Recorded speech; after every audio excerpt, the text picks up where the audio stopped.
বাঘ ছুটেছে গো, কয়াপুরীর চিড়িয়াখানা থেকে বাঘ ছুটেছে, পালাও পালাও তাড়াতাড়ি। অনিকেত, চল চল পালাই, বাঘ আছে বাঘ, তাড়াতাড়ি বাড়ি চল। আরে বস, ওসব বাঘটা কিছু নেই। দেখছিস না লোকটা পাগল। পাগল বলিস কি? এমন তো পাগল আগে দেখিনি।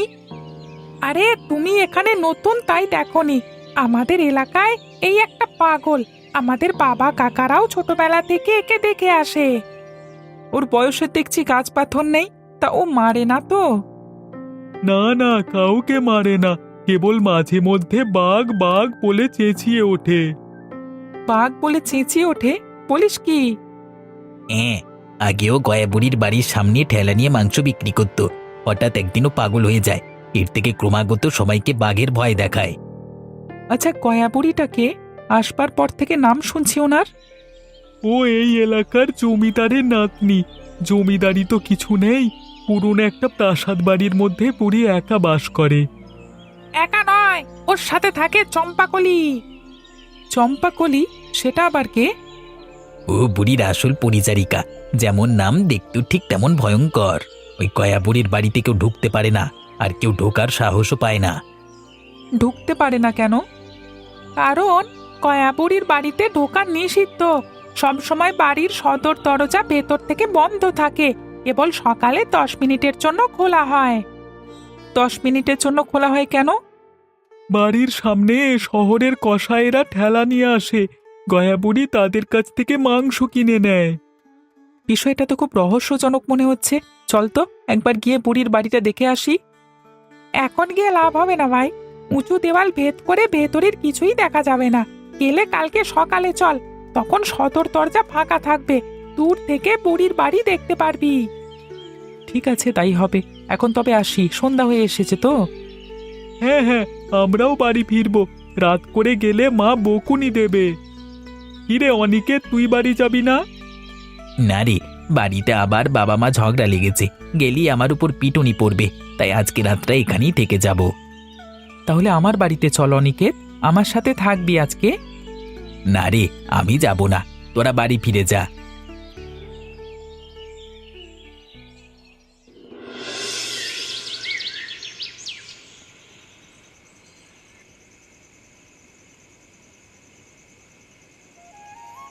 তারপর অর্জুন, কেমন লাগছে নতুন শহর? ভালো বাবা, খুব ভালো লাগছে এখানকার সবকিছু। ভালো লাগবে না, এসেই যে বন্ধু জুটিয়ে ফেলেছে। বাহ বাহ, তা কতজন বন্ধু হলো তোমার? এই তো 3-4 জন হলো বাবা। তাদের নাম কি? অলোক, অনিকেত আর জয়ন্ত। বেশ, একদিন ওদের নিয়ে এসো আমাদের বাড়িতে। ঠিক আছে বাবা, আর সবাই কালকে সকালে শহরের অপর পাশে একটা জায়গায় ঘুরতে যাবে। তুমি যদি বলো তবে আমিও ওদের সাথে যাব। কোথায় যাবে ঘুরতে? কয়াবুড়ি নামে একটা বুড়ি বাস করে, তার বাড়ি দেখতে। না না, ওই বুড়ির বাড়িতে যাওয়ার দরকার নেই। এখানে আসার পর থেকেই বুড়ির নামে যা তা শুনেছি। আমরা বাড়ির ভেতরে যাব না মা, বাইরে থেকে দেখে চলে আসব। না, তোমার ওখানে যাওয়া নিষেধ। বাবা, তুমি বলো না মাকে। সরোজিনী, ওকে বাধা দিও না তো। এ বয়সেই তোরা অ্যাডভেঞ্চার করবে, ওর যা খুশি তা করুক। এই তোমার আশকারা পেয়ে পেয়ে না ছেলেটা মাথায় উঠছে। একদিন একে নিয়ে বড় বিপদে পড়তে হবে তোমার, এই বলে দিলাম। না মা, আমি এমন কোনো কাজ করবই না যেটার জন্য বিপদে পড়তে হবে। হয়েছে, অনেক কথা বলেছিস, নে এবার খেয়ে নে। কাল সকালে যেখানে ইচ্ছে সেখানে যাস। মাংস লাগবে, মাংস একেবারে তাজা, গরু ছাগল হাঁস মুরগির সব আছে, যা লাগে নিয়ে যান মাংস। দেখেছিস, এটাই গয়াবুড়ির বাড়ি। বুড়ি এ বাড়িতেই থাকে। কিন্তু বাড়ির মধ্যে মানুষ নেই কেন? কেউ থাকে না? বারে, সেটাই তো বলছি, ওরা সচরাচর মানুষের সামনে আসে না। তবে এখন কসাইরা এসেছে তো, তাই বুড়ি আর তার পরিচারিকা বের হয়ে আসবে। দেখ, ওই তো ওরা আসছে। তোমাদের এতক্ষণ হলো কেন গো এখানে আসতে? বুড়িমা কখন থেকে তোমাদের জন্য বসে আছে। আর বলো না মাইজি, পশুগুলো জবাই করে তো আনতে হবে। সে সকালে কাজ শুরু করেছি, কেবল শেষ হলো। আজ এতটুকু মাংস এনেছো? 5টা মহিষ, 3টে ছাগল, ওই 25টা হাঁস মুরগি জবাই করে এনেছি, তাতে হবে? হবে, তবে কাল একটু বেশি করে আনবে। এখন একজন এসো, দরজার ভিতরে মাংসটা রেখে যাও। সাবধান, ভিতরে যাওয়ার চেষ্টাও করবে না। ঠিক আছে মাইজি, আমি এক্ষুনি রেখে আসছি। আমাদের কাজ শেষ মাইজি, সব মাংস নামানো শেষ। বেশ, এবার তবে যাও, আর কাল আরেকটু সকালে আসবে। বেশ, এবার তবে যাই। আর বলছিলাম কি মাইজি, আজকে যদি কটা টাকা দিতে, এত এত মাংস দিয়ে গেলে খুব লোকসান হয়ে যায়। কি, আমার কাছে টাকা চেয়েছো? দাঁড়াও, আমি এক্ষুনি বুড়িমাকে তা বলছি। না না না, তার আর দরকার হবে না। বুড়ি জানতে পারলে আর উপায় থাকবে না। আমি বরং চাই তুমি কাউকে বলো না। ঠিক আছে, যাও, কাল বেশি করে মাংস লাগবে কিন্তু। দেখলি বাড়ির ভেতরের চিত্র? হ্যাঁ রে, দেখেছি। অনেক প্রাচীন বাড়ি, কিন্তু এখানে এত মাংস দিয়ে কি করে? সেটা তো আমরাও কেউ জানি না। কেউ বলে বুড়ি সবগুলো মাংস খেয়ে ফেলে, আর কেউ বলে আর কেউ কি বলে? না না, আর কেউ কিছু বলে না। ওসব কথা বাদ দে, এখন চল তালপুকুর গিয়ে স্নান করি। হ্যাঁ রে, তাই চল, আজকে অনেক গরম পড়েছে। যাক বাবা, বড় কাজটা করে এলাম। চাই এখন মাংস কেটে বিক্রি শুরু করি। শঙ্কু, আজকে কত দিলে? তা বলে আর কি হবে ভায়া, যা লাভ হয় তার সব বুড়ির পেছনেই যায়। সেটাই, একদিন বুড়িকে মাংস না দিলে আমাদের গরু মহিষ সব উধাও হয়ে যাবে। মাংস না দিয়ে তাকে কি আর উপায় আছে? কি উধাও হয়ে যায় বাবা? ও, তুমি এসেছো? তা কোথায় ছিলে কালকে শুনি? ওই দেওয়ানদের পাঁচিলে বাবা।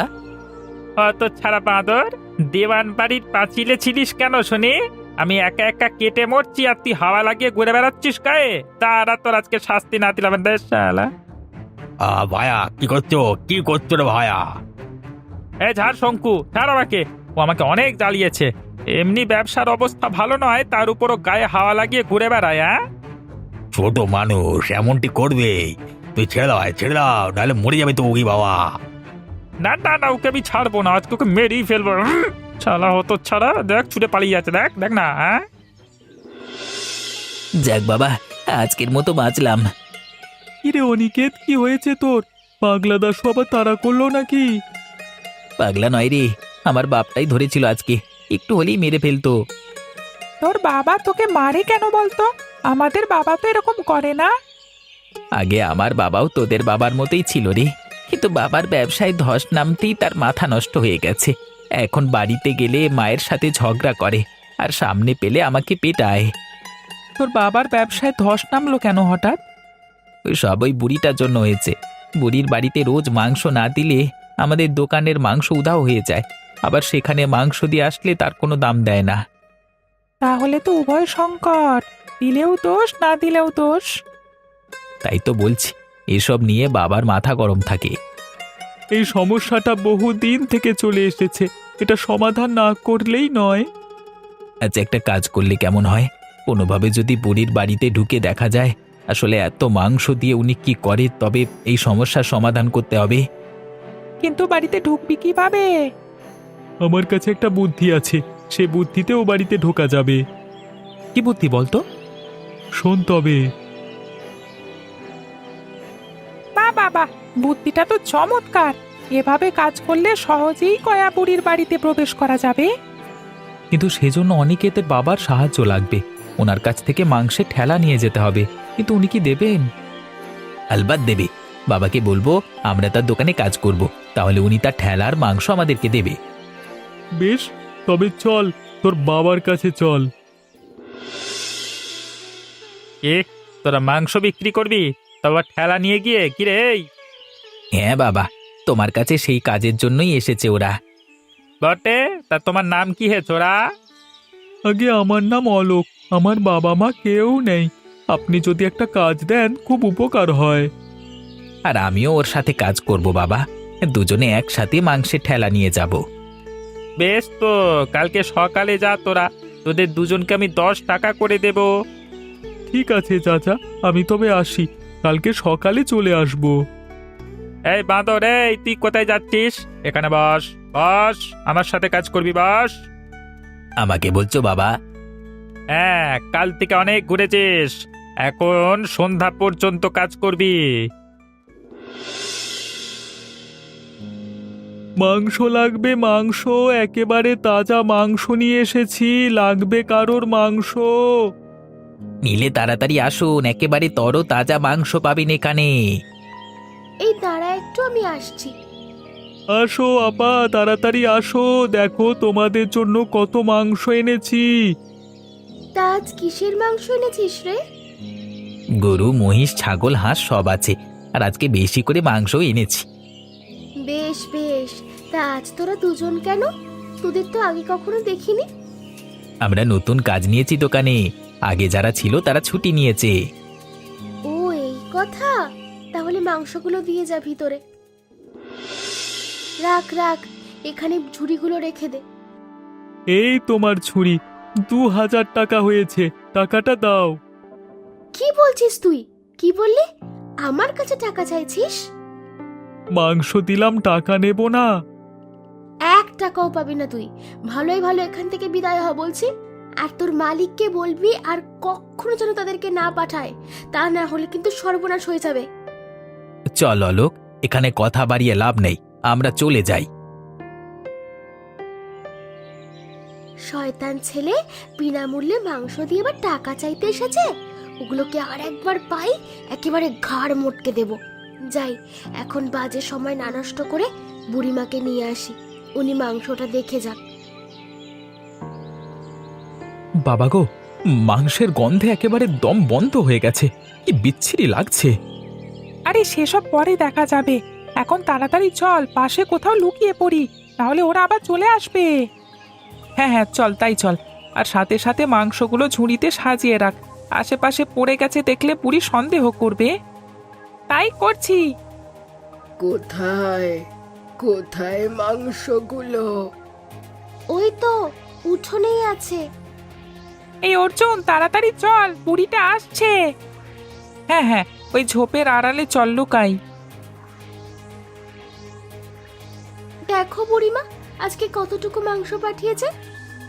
বুড়ি, সে কি, মাংস তো অর্ধেক দেখা যাচ্ছে ঝুড়িতে। আরে আরে, তাই তো দেখছি, কিন্তু আমি যে একটু আগে ঝুড়িগুলো ভরা দেখে গেলাম। তোকে নিয়ে আর পারা গেল না নৃত্য, কি থেকে যে কি দেখছিস কে জানে। আমি সত্যি 2টা ঝুড়ি পরিপূর্ণ দেখেছি বুড়িমা। তবে কি ওরা ছুটে গেছে? তা তো হওয়ার কথা নয়, দরজার চাবি তো সব সময় আমার কাছে থাকে, আর ওরা তো তোমার কথা ছাড়া একটা কিচ্ছু মুখে দেয় না। বেশ, তবে তোর মনের ভুল হবে। এখন চল, মাংসগুলো দিয়ে আসি। ওরা মাংস নিয়ে কোথায় যাচ্ছে রে? চল তো যাই, গেলে ঠিক বুঝতে পারবো।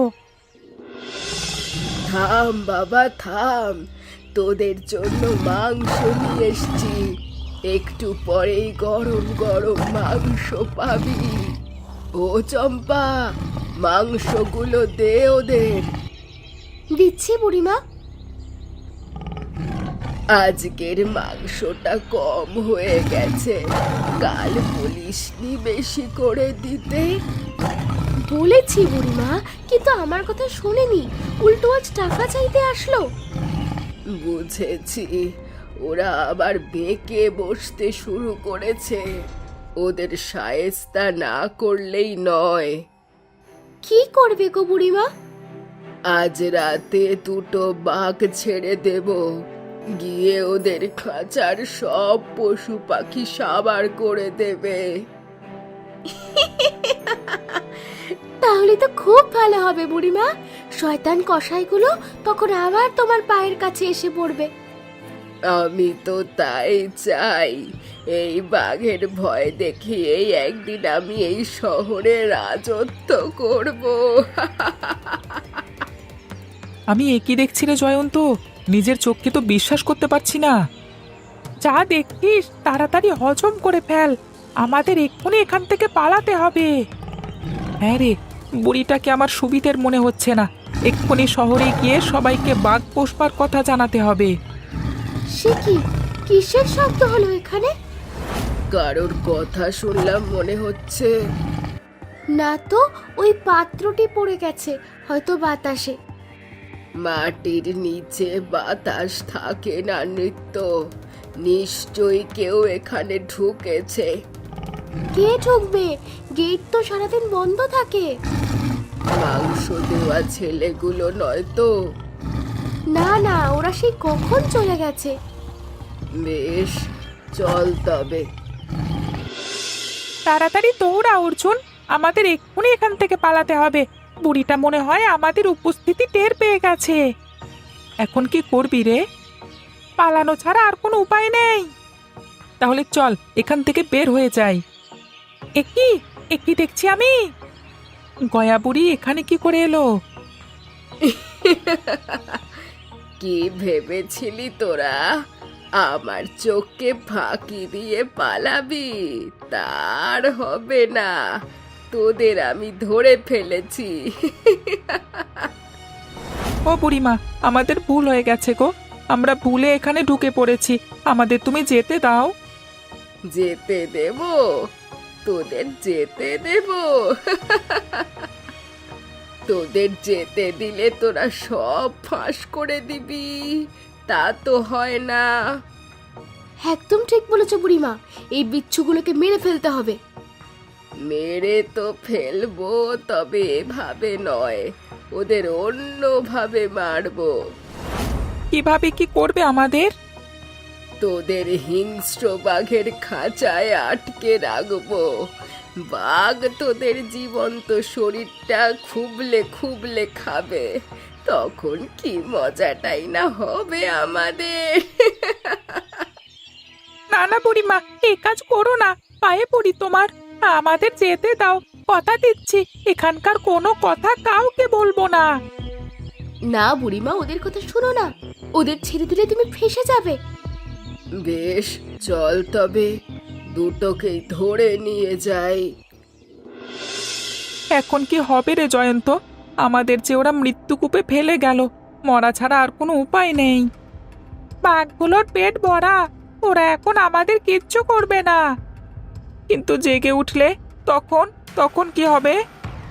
জানি না রে, জানি না কি করব এখন। ইস, কোন পাপে যেখানে ঢুকেছিলাম, ওদিকে অলোকেরা ঠিক বের হয়ে বেঁচে গেছে। ভয় পাস নে বাদল, অনেকে তার অলোক আমাদের ছেড়ে বেশি দূরে থাকবে না। ওরা তো বাইরে আছে, আমরা উদ্ধার হবই। কিন্তু ওরা কিভাবে এখান থেকে উদ্ধার করবে? ওরা কি জানে আমাদের কথা? কি জানি, তবে এতক্ষণে নিশ্চয়ই আমাদের খুঁজতে শুরু করে দিয়েছে। জয়ন্ত দেখ, ঘুমন্ত বাঘটা নাড়াচাড়া করছে, এক্ষুনি ওটা জেগে উঠবে, তারপর আমাদের খেয়ে ফেলবে নাকি। ভয় পাস নে অর্জুন, ভয় পাস নে, ও কিচ্ছু করবে না। হ্যাঁ রে অলোক, সন্ধে হয়ে গেল, এখনো ওদের কোনো সারা শব্দ পাওয়া যাচ্ছে না। ওদের কোনো বিপদ হলো না তো? আমিও সেই ভয়টাই পাচ্ছি অনিকেত, ওদের ভেতরে পাঠিয়ে ভুল করলাম নাকি? না না, আর দেরি করা ঠিক হবে না। আমাদের এক্ষুনি ওদের উদ্ধারের ব্যবস্থা করতে হবে।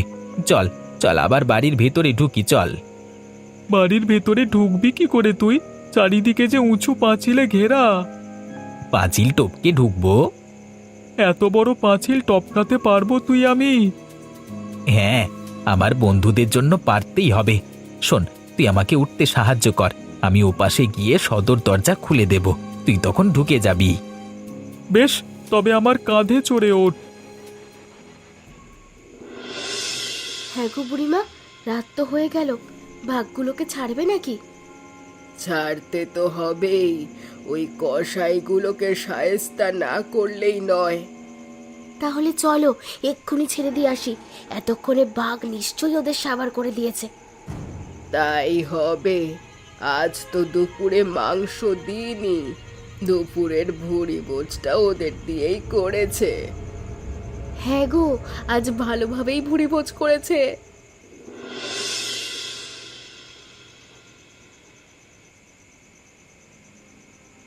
হ্যাঁ গো, তুমি বসে আছো, ওদিকে আমি চিন্তায় অস্থির হয়ে যাচ্ছি। কি হয়েছে সরোজিনী? কি হয়েছে তোমার? অর্জুন যে এখনো বাড়ি ফেরেনি, ছেলেটা যে কোথায় গেল। এখনো বাড়ি ফেরেনি? বলো কি, আমাকে তো আগে বলবে। আগে বললে কি হতো শুনি? তুমি তো বলবে ছেলে বাইরে থাকতেই পারে। তোমাকে বলে আসলে কোনো লাভই নেই। এখন এসব কথা বলবার সময় নাই গিন্নি। রাত তো অনেক হয়েছে, তাড়াতাড়ি চলো, দেখি ও কোথায় আছে। কোথায় যাবে তুমি? আগে গোপীনাথ কসাইয়ের বাড়িতে চলো। ওর ছেলে অনিকেতের সাথে অর্জুন মেলামেশা করে। বেশ, চলো তবে।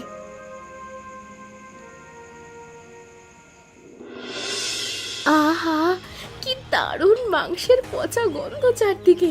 মনে হচ্ছে ছেলেগুলোর মাংস পচতে শুরু করেছে। বাঘগুলোকে ছেড়ে তাড়াতাড়ি পরিষ্কার করে ফেল, ওরা নোংরা থাকতে পছন্দ করে না। কিন্তু এ কি, এসব কি দেখছি আমি? কেন রে, কি হয়েছে? ওই দেখো, ছেলেগুলো জীবিত আছে। হায় হায়, তাই তো দেখছি, ওরা যে মরেনি। আর আমার পোষা বাঘের এ কি অবস্থা, দুটোই ওদের পায়ে পড়ে আছে কেন? ও বুড়িমা, এমনটা তো কখনো দেখিনি। বাঘ কখনো মানুষ খায় না, তা আবার হয় নাকি?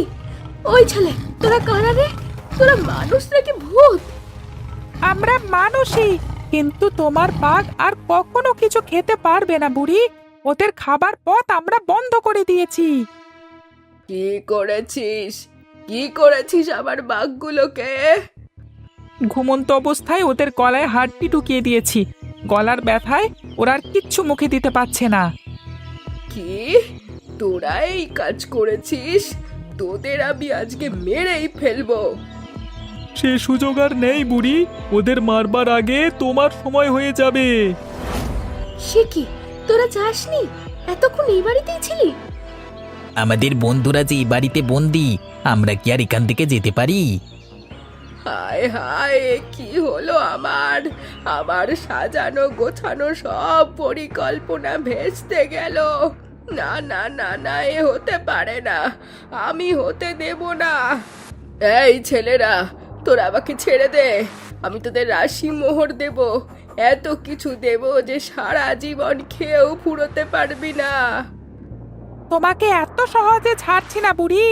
তোমায় ছেড়ে দিলে আবার এ কাজ করবে। আর মেরে ফেললে তো সমস্যা নেই, এ বাড়ির সবকিছু তো আমরাই নেব। হ্যাঁ, ঠিক বলেছিস। না বন্ধু, ওদের আমরা কিচ্ছু করব না। ওদের বেঁধে শহরে নিয়ে যাব। শহরের মানুষগুলোকে ওরা অনেক ভয় দেখিয়েছে, ওদের বিচার মানুষ করবে। তাহলে চটপট ওদের বেঁধে ফেল, অনেক রাত হয়েছে, বাড়ি ফিরতে হবে যে। ছি ছি ছি ছি ছি, ও বাড়িতেই দুষ্টু বুড়ি তাহলে এ কাজ করেছে? হ্যাঁ, এতদিন এই বাঘ দিয়ে আমাদের গরু ছাগল খাইয়েছে। যাক বাবা, আমাদের ছেলেগুলো অবশেষে ওদের ধরতে পেরেছে, তারিফ না করলেই নয়। ওই 4 বালককে আমরা শহরবাসী পুরস্কার দেব, কিন্তু এদের কি করবে? বাঘ শুদ্ধ ওদের পুড়িয়ে মারলে ভালো হবে। অনেক জ্বালিয়েছে আমাদের, এবার মজা বুঝবে। না না না, তার কোনো দরকার নেই। আপনারা আইন নিজের হাতে তুলে নেবেন না। তাহলে কি করতে বলছেন মশাই আপনি? ওদের পুলিশে দিন, আদালত ওদের বিচার করবে। আর বাঘগুলোকে কি করবেন মশাই? ওগুলোকে কি আদালতে তুলবেন? না, বাঘ হলো বন্য প্রাণী, ওরা নিজে থেকে এখানে আসতো না, যদি বা বুড়ি ওদের ধরে না আনতো। তাই ওদের জঙ্গলে ছেড়ে দেওয়াই ভালো কাজ হবে। বাবার কথাই ঠিক, আমরা বাঘ জঙ্গলে ছেড়ে দেব আর বুড়িকে দেব হাজতে। বুড়িকে হাজতে দাও, হাজতে ভরে দাও বুড়িকে, হাজতে ভরে দাও বুড়িকে। বেশ, সবাই যখন বলছে বুড়িকে হাজতে পাঠানো হবে, আর সেই সাথে এই 4 বালককে আমি 10,000 টাকা পুরস্কার ঘোষণা করছি। ওরা ওই দুষ্ট বুড়ির উৎপাত থেকে আমাদের বাঁচিয়েছে। একদম ঠিক বলেছো দাদা। ওই বুড়ির বাড়ির সামনে মাংসের ঠেলা না নিয়ে গেলে কখনো বুঝতে পারতো না, মানে ধরতে পারতো না ওরা। আর আমরা বুড়ির হাত থেকে বাঁচতে পারতাম না। কিন্তু কাজটা ওদের মোটেও ঠিক হয়নি। আজ যদি কোনো বিপদ হয়ে যেত? সেটা অবশ্য তুমি ঠিক বলেছ গিন্নি, এটা বেশি বাড়াবাড়ি হয়ে গেছে। কোনো ছেলেরা আজকে থেকে এমন বিপজ্জনক কাজে যাবে না, আর যে কাজই করবে বড়দের বলে নেবে, বিশেষ করে আমাকে জানিয়েই যাবে। ঠিক আছে চাচা, এখন থেকে আমাদের সব গোপন কাজ সম্পর্কে আপনাকে জানাবো। এই তো লক্ষ্মী ছেলের মতো কথা। এখন সবাই আমার বাড়িতে চলো, অনেক ধকল গেছে তোমাদের উপর। পেট ভরে খেয়ে তারপর নিজেদের বাড়িতে যাবে। হ্যাঁ হ্যাঁ, তাই চলো সবাই।